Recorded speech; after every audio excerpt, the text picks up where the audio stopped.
Donc, si les intégrales convergent, c'est fondamental. On n'avait pas ce problème-là avec les intégrales sur les segments parce que la convergence était automatique. Là, une intégrale n'a pas de raison de converger. Donc, la convergence est une hypothèse. Si donc les intégrales convergent et si lambda est un réel, alors cette intégrale converge, j'abrège, converge, et que vaut sa valeur? Eh bien, c'est ce qu'on pense. C'est l'intégrale de f plus lambda, l'intégrale de g. Voilà, vous savez déjà, sauf que cette fois-ci, il faut s'assurer de la convergence des intégrales. Alors, deuxième point, la positivité. Pareil, vous le savez déjà, on l'avait déjà vu. Lorsque l'on est sur un segment, lorsque les bornes sont rangées dans le bon sens, c'est-à-dire lorsque la borne du bas est plus petite que la borne du haut, et que vous intégrez une fonction positive, le résultat est positif.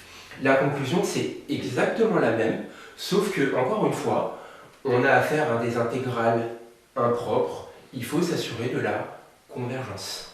Troisième point, la croissance de l'intégrale. Ce point est un corollaire du point numéro 2, c'est-à-dire que si vous avez deux fonctions qui sont rangées dans un certain sens, c'est-à-dire si f est plus petit que g, et que vous intégrez sur un intervalle dont les bornes sont rangées dans le bon sens, alors les intégrales sont rangées dans le même sens. Évidemment, encore une fois, il faut s'assurer de la convergence des intégrales.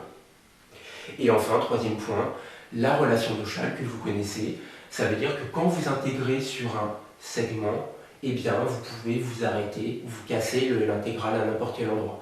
Encore une fois, il faut s'assurer de la convergence de toutes ces intégrales. Ok, on ne va pas rester plus longtemps sur cette proposition qui est d'une certaine façon plus ou moins évidente. On va passer à l'exemple numéro 13, qui n'est pas si simple. Alors, on va le faire ensemble.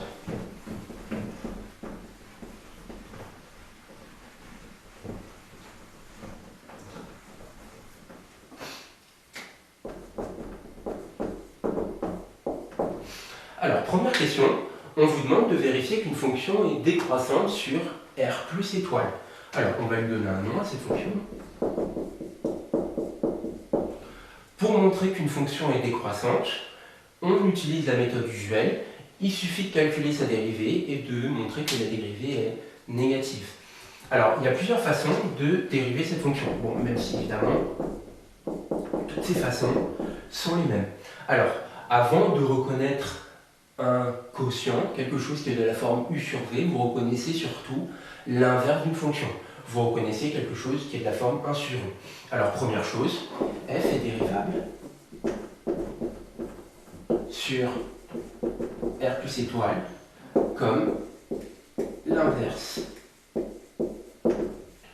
d'une fonction dérivable sur R plus étoile avec le dénominateur qui ne s'annule pas. Alors, on rappelle, la dérivée de 1 sur u, c'est moins u' sur u carré. Voilà au moins une chose que le coronavirus n'aura pas changé, les formules de dérivation.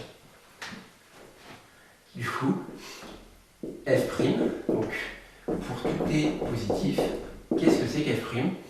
Moins u', donc la dérivée de t carré, c'est de t, sur u au carré, donc t au carré,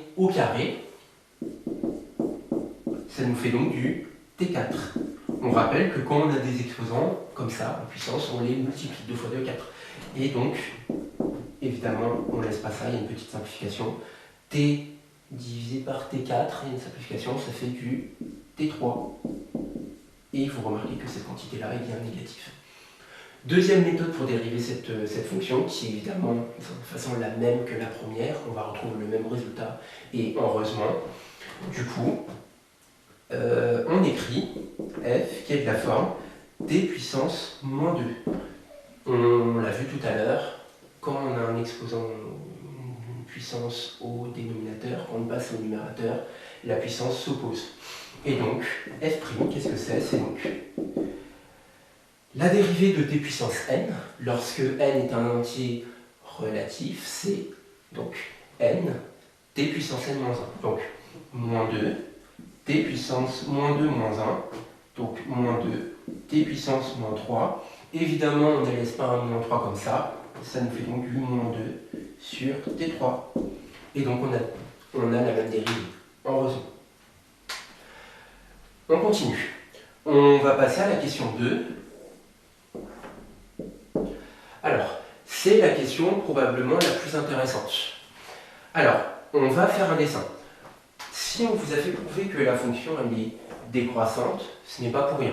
Donc, je dessine le graphe d'une fonction décroissante. On va voir qu'au final, le fait que la fonction soit exactement celle-là n'a pas d'importance. Ce qui est important, c'est qu'elle soit décroissante. Et donc, sur ce graphe, je place un k, je place k-1, et je place k plus 1. Et je fais un petit dessin. On se souvient que l'intégrale s'interprète en termes d'air. Alors, qu'est-ce que c'est que 1 sur k au carré? 1 sur k au carré, c'est donc, bien, c'est l'image de k par cette fonction-là, donc par cette fonction f. Mais, évidemment, 1 sur k au carré, donc là j'ai 1 sur k au carré, c'est 1 sur k au carré multiplié par 1. Mais si je vous fais écrire 1 sur k au carré qui est égal à 1 sur k au carré fois 1, ce n'est pas pour rien. Il faut reconnaître l'aire d'un rectangle. Donc c'est l'aire de quel rectangle? Eh bien, c'est l'aire de ce rectangle dont la hauteur est ce trait-là et dont la largeur est ce trait-là. Et vous pouvez faire le même dessin vers la droite, et donc vous remarquez l'aire de ce rectangle. Et là, vous remarquez que si vous faites une comparaison entre les différentes aires, vous remarquez que 1 sur k au carré, qui est donc l'aire de mes deux rectangles en rouge, eh bien, si on regarde à gauche, l'aire de ce rectangle en rouge, elle est plus petite, regardez, que l'aire qui est sous la courbe. Ah oui, mais c'est quoi l'aire sous la courbe? L'aire sous la courbe, c'est l'intégrale. Donc elle est plus petite que l'intégrale entre k-1 et k de ma fonction. Donc c'est plus petit que k-1 à k de 1 sur t carré dt. Et si vous faites le même raisonnement, mais cette fois-ci à droite, eh bien, vous remarquez que l'aire de ce rectangle, là, en rouge, elle est plus grande que l'aire qui est sous la courbe, c'est-à-dire l'intégrale entre k et k plus 1 de 1 sur t carré dt.